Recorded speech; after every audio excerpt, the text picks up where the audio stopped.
So ఈ మధ్య మనం చూస్తూనే ఉన్నాము. తల్లిదండ్రులు చనిపోవడమే కాదు, పిల్లల్ని కూడా చంపేసి మరీ చనిపోతున్నారు. ఇందులో ముఖ్యంగా మనం రీసెంట్‌గా చూసాము. జీడిమెట్ల తల్లి వెంటాడి, వెంటాడి మరి ఇద్దరు పిల్లల్ని చంపి తను సూసైడ్ చేసుకున్నారు. అది కూడా నాలుగో, ఐదో ఫ్లోర్ నుంచెళ్ళి దూకి మరి. ఇంతకు ముందు కూడా హబ్సిగూడలో కూడా చూసాము. తల్లిదండ్రులు చనిపోవడమే కాదు, వాళ్ళిద్దరు పిల్లల్ని చంపేసి వాళ్ళు చనిపోయారు. ఏమన్నంటే ఆస్తి మళ్ళీ వాళ్ళకి కష్టమవుతుంది బతకడం అని జెప్పేసి ఆ లెటర్‌లో ఉండడం. అంటే ఇప్పుడు ఈ 2 ఇక్కడ 2 లెటర్‌లు మనకు ఉన్నాయి. లెటర్‌లో భాగంగా జూస్తే మాత్రం అంటే నా పిల్లలకి అక్కడ అంటే ఇప్పుడు తేజస్విని రెడ్డి చెప్తున్నట్టుగా నా పిల్లలకి ఆరోగ్య సమస్యలున్నాయి. నా భర్త పట్టించుకోవట్లేదు. అందుకే నేనిలా జేస్తున్నాను అని జెప్పేసి అన్నారు. కానీ పిల్లల్ని చంపడం ఎంత వరకు కరెక్ట్? వాళ్ళకెంతో ఫ్యూచర్ ఉంటది.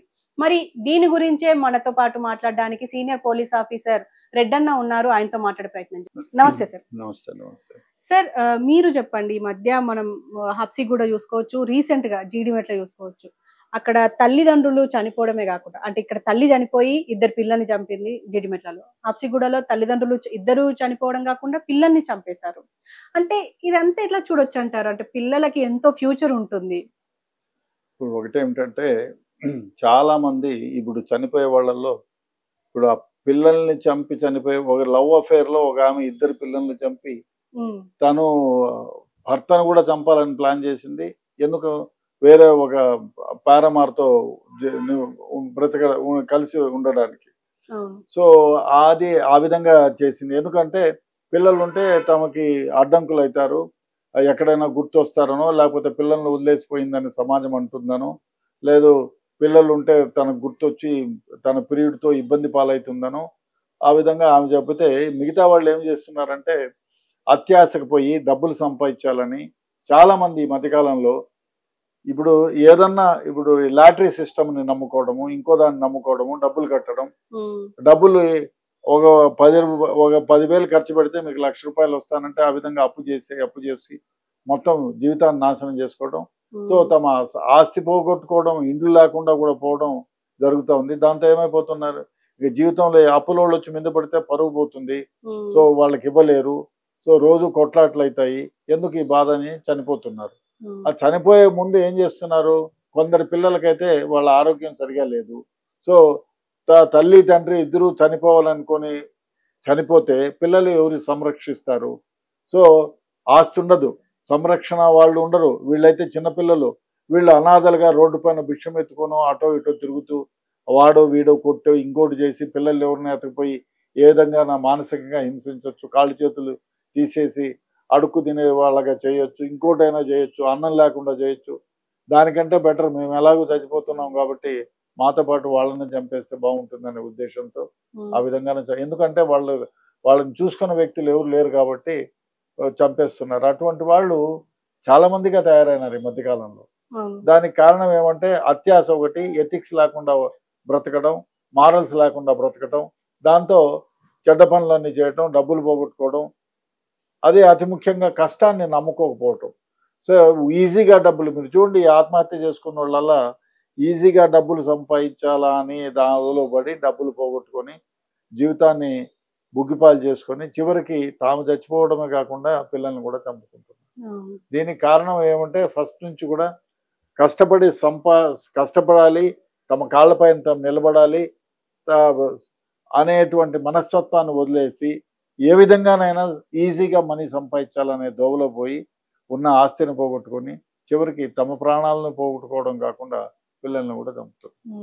అంటే సార్ ఇప్పుడు మీరు అన్నట్టుగా ఓకే, కానీ ఇప్పుడు రీసెంట్ గా మనం చూసిన జీడిమెట్లలో తల్లికి కంటి చూపు ఇబ్బంది ఉండడం వల్ల పిల్లలకు కూడా అదే వచ్చింది, భర్త పట్టించుకోవట్లేదు అని అంటున్నారు. అంటే అంటే ఆ కేసు ఎలా చూడొచ్చు అంటారు సార్? ఇప్పుడు తల్లికి కంటి చూపు లేదు, తాను గుడ్డిదే, ఆల్మోస్ట్ గుడ్డి ఆమె. అదేవిధంగా పిల్లలకు కూడా హెరిడిటరీగా అదే వచ్చింది. తండ్రి చూపించి వాళ్ళిద్దరిని బాగు చేస్తేనేమో బాగుండేది. తండ్రి తాగుబోతాయి తిరుగుతున్నాడు కాబట్టి తన పిల్లలను చూసుకోలేడు. ఈమె బ్రతుకుంటే గున్నాని ఈమెనే చూసుకోవటం లేదు, ఇంకా పిల్లల్ని చూసుకోవటం లేదు. అట్లాంటప్పుడు ఇంకా పెద్దగా అయితే సమాజానికి వాళ్ళు ఏ విధంగా బతుకుతారో, ఏ విధంగా ఇదవుతారో అనేటువంటి ఆమె బాధపడి, సో అంటే జీవితాంతం వాళ్ళు బాధపడుతూ బ్రతకడం కంటే ఒకసారి మేము ముగ్గురం చనిపోతే బెటర్ కదా అని ముగ్గురిని ఆమె ఆమె చనిపోతూ వీళ్ళని కూడా చనిపేసింది. అంటే ఇప్పుడు వాళ్ళకి ఆస్తులు ఉన్నాయి సార్, ఆస్తులు చాలా ఉన్నాయి వాళ్ళు హ్యాపీగా బతకడానికి. కానీ ఈ ఆస్తులు ఉన్నా కూడా వాళ్ళని కాపాడలేకపోయాయి అంటారా? కొన్నిసార్లు ఏమైపోతుందంటే ఆస్తులు ఉన్నా కూడా ఇప్పుడు చూసుకునే వాళ్ళు వ్యక్తి లేకపోతే ఆస్తులుండి కూడా ఏం ప్రయోజనం? ఇప్పుడు వీళ్ళు ముగ్గురు గుడ్డివాళ్ళు అయిపోయినారు అనుకోండి, ఆ భర్త పట్టించుకోకపోతే ఎవరు పట్టించుకుంటారు? ఆస్తి ఏముంది, ఇవాళ ఎవరైనా ఒకరు చూస్తారు, అది మంచి రేట్ వచ్చి ఇంకోళ్ళు అమ్మేస్తే తర్వాత వీళ్ళు బతికేమైపోతుంది. సో వాళ్ళు ఆ విధంగా మానసికంగా ఆ విధంగా ఫిక్స్ అయిపోయి ఉంటారు. మాకు చూసుకునే వ్యక్తులు ఎవరు లేరు, ఈ సమాజం మమ్మల్ని ఎవరు గుర్తించడం లేదు, కాబట్టి చనిపోవడం మేలు అనుకొని అదొక రుగ్మత. చావు మనం చనిపోవాలి అంటే అది పిరికితనం, అదొక బేలతనం అని చెప్పొచ్చు. లేదు బ్రతకాలి మనం సాధించాలని. ఎంతమంది గుడ్డివాళ్ళు బ్రతకటంలే. మంచి వాళ్ళకంటే మంచి వాళ్ళే ఆకపోయి ఏదైనా తగులుకొని పడతారు, కానీ గుడ్డివాళ్ళుగా ఉండేవాళ్ళు అనేక రంగాల్లో పైకి ఉన్నారు. ఐఏఎస్ ఆఫీసర్లుగా ఉన్నారు, ఐపీఎస్ ఐపీఎల్ కానీ ఐఏఎస్ ఆఫీసర్గా గుడ్డివాళ్ళు ఉన్నారు. వాళ్ళు పనిచేస్తున్నారు, చాలా పకడ్బందీగా చాలా చాలా మంచి ఉద్యోగాలు చేస్తున్నారు. బ్రెయిన్ లిపి వచ్చింది కదా ఇప్పుడు, దాంతో బ్రహ్మాండంగా ఉన్నారు. అనవసరంగా అపోహపడి భర్త సరిగా చూసుకోవడం లేదు, నేను ఒకవేళ చనిపోతే ఈ పిల్లవాడు కూడా నా పిల్లోళ్ళు కూడా నాశనం అయిపోతారు అనేటువంటి ఇదో అవుతుంది. కానీ ఇప్పుడు మంచి ట్రీట్మెంట్స్ కూడా వచ్చాయి, కళ్ళని ట్రాన్స్ప్లాంట్ చేస్తున్నారు. ఇప్పుడు ఆస్తులమ్మి కళ్ళని ట్రాన్స్ప్లాంట్ చేయొచ్చు, లేదా చాలా మంచి ట్రస్ట్లు ఉన్నాయి వాళ్ళతో చూపించవచ్చు. ఆమెని ఎవరు ఎడ్యుకేట్ చేసేవాళ్ళలాగా భర్త చేసే ఆగడాలకి భర్త సరిగా చూసుకోవడం లేనటువంటి వ్యవహారంలో ఆమె తొందరపడి తను చంపుకోవడమే కాకుండా పిల్లల్ని చంపింది అనేది నా అభిప్రాయం. సార్ ఇప్పుడు మనం ఈ మధ్య ఎక్కువగా చూస్తున్నాం తల్లిదండ్రులు వాళ్ళని అంటే పిల్లల్ని చంపడం అండ్ వాళ్ళు చనిపోవడం, లేదా ప్రియుడి కోసం పిల్లల్ని చంపడం, భర్తని చంపడం, ఇలా అంటే మన నార్త్ లో కానీ సౌత్ లో కానీ ఇలాంటి ఎక్కువనే జరుగుతున్నాయి. మీరు ఇచ్చే సజెషన్స్ ఏంటి సార్ అసలు పేరెంట్స్ కి? అంటే ఇప్పుడు పిల్లలకి ఎంతో లైఫ్ ఉంటుంది సార్, వాళ్ళు కాకపోతే ఇంకో హాస్టల్లో ఉండైనా చదువుకునే ఇప్పుడు ఉంది, అంత ఎబిలిటీ ఉంది ఇప్పుడు సమాజంలో, అయినా కూడా ఇలా ఎందుకు చేస్తున్నారు అంటారు? మీరు అంటే ఇచ్చే సజెషన్స్ ఏంటి? డెఫినెట్ గా మీరు ఏదైనా పని చేయకముందు ఒకసారి ఆలోచన చేయండి, చనిపోయి సాధించేది ఏమిటి? బ్రతికి సాధించాలి. కానీ బహుశా మీరు వేరే వాళ్ళ ఇప్పుడు ఇంకోటి చాలా మందిని చూడండి, మనకి సమాజంలో ఎవరో మా అమ్మాయి కులాంతర వాడిని వివాహం చేసుకుందని వాళ్ళు చంపుతున్నారు. దాని పర్యవసానం ఏమిటి? మీరు చంపి ఎక్కడ ఉంటారు? జైల్లో ఉంటారు. ఒకటి కదా.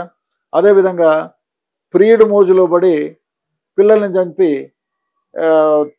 తన భర్తని పిల్లల్ని చంపాలనుకునే వాళ్ళు మీరు ఎక్కడ ఉంటారు? జైల్లో ఉంటారు. సో మీ జీవితాన్ని మీరు నాశనం చేసుకుంటున్నారు. అంటే దీనికి మీరు ఆలోచన పరిజ్ఞానాన్ని కోల్పోతున్నారు. అదే ఈ యాక్ట్ చేస్తే, సార్ ఫలానా వాళ్ళని చంపితే నేను ఎక్కడ ఉంటాను, తర్వాత నా జీవితం ఏమిటి అని ఒక్క నిమిషం ఆలోచన చేస్తే ఇవన్నీ జరగవు. ఇప్పుడు చాలా కేసుల్లో ఇప్పుడు ఆమె కూతురు ఎక్కడో పెళ్లి చేసుకుందని అల్లుడిని చంపిన రోజులు ఉన్నాయి. తర్వాత ఏమైనారు? ఆ ముసలామ ఏదో చేస్తే ఆమె కోసమని అది మనవడు తండ్రి ఇద్దరు పోయి ఒక అబ్బాయిని చంపేస్తారు. ఇప్పుడు ముసలామ జైల్లో ఉంది, తండ్రి జైల్లో ఉన్నాడు, కూతురుకేమో భర్త లేడు, మనవడు జైల్లో ఉన్నారు. సో ఏమి సాధించారు మీరు? కాబట్టి ఆలోచన రహితంగా మీరు ఇటువంటి తొందరపాటు చర్యలు తీసుకుంటే మీ జీవితాలను మీరు నాశనం చేసుకునేదే కాకుండా ఇతరుల జీవితాలను కూడా బుగ్గిపాలు చేసిన వాళ్ళు అవుతారు. కాబట్టి డెఫినెట్గా ఇటువంటి దుందుడుకు చర్యలు చేయకుండా జీవితం సాఫీగా జరిగిపోవడానికి ఏ విధంగా ఆలోచన చేయాలనేది ఆలోచన చేసుకోవాలి. లేదు తొందరపడి ఏదో చంపేసుకుంటే జీవితం అయిపోయింది, నేను చంపాలా వాడిని చంపాలనుకునే ఆలోచన మానుకోవడం ఉత్తమం. అంటే సార్ ఇప్పుడు సూసైడ్ చేసుకోవాలన్న ఆలోచన వచ్చినప్పటి నుంచి వెళ్ళి సూసైడ్ మీదనే ఉంటుంది, ఇంకా వేరే ఆలోచనలు ఏం రావు అని అంటారు. సో వీళ్ళందరూ అసలు ఏ ఆలోచన లేకుండానే జస్ట్ సూసైడ్ పైనే ఉంటారు, లేకపోతే దీనివల్ల నాకు వేరే లాభం ఏమన్నా వస్తుంది అని ఏమన్నా ఉంటుందంటారా? లేదు, సూసైడల్ టెండెన్సీ వచ్చేవాళ్ళు ఆ కుటుంబ సభ్యులకు తెలుస్తుందండి. వాళ్ళ ఒంటరిగా ఉండడం, ఎప్పుడు ఆలోచన చేయడం, ఇట్లాంటి వాళ్ళకి ట్రీట్మెంట్ ఇప్పిస్తే డెఫినెట్గా బయటకు వస్తారు, బాగుంటారు. ఇప్పుడు నార్కోటిక్స్కి అలవాటు పడిన వాళ్ళు కూడా అది డ్రగ్ లేకపోతే చనిపోవాలనే ఉంటుంది. కొందరు మేడపై నుంచి దూకిన వాళ్ళు ఉన్నారు, కత్తి తీసుకొని కోసుకొని ఉన్న వాళ్ళు ఉన్నారు, చాలా మంది హ్యాంగ్ అది దొరకనప్పుడు హ్యాంగ్ చేసుకున్న వాళ్ళు ఉన్నారు. వీళ్ళకి ట్రీట్మెంట్ చేస్తే నార్మల్ అవుతారు. ఓకే. సూయిసైడల్ టెండెన్సీ ఉన్న వాళ్ళని అందరూ నలుగురు పలకరించడం, లైట్లో ఉంచడం, వాళ్ళను ఆ సూయిసైడల్ మెంటాలిటీ నుంచి బయటికి తీసుకొచ్చేదానికి చాలా మార్గాలు ఉన్నాయి. ఉమ్. అవన్నిట్లో అనుసరిస్తే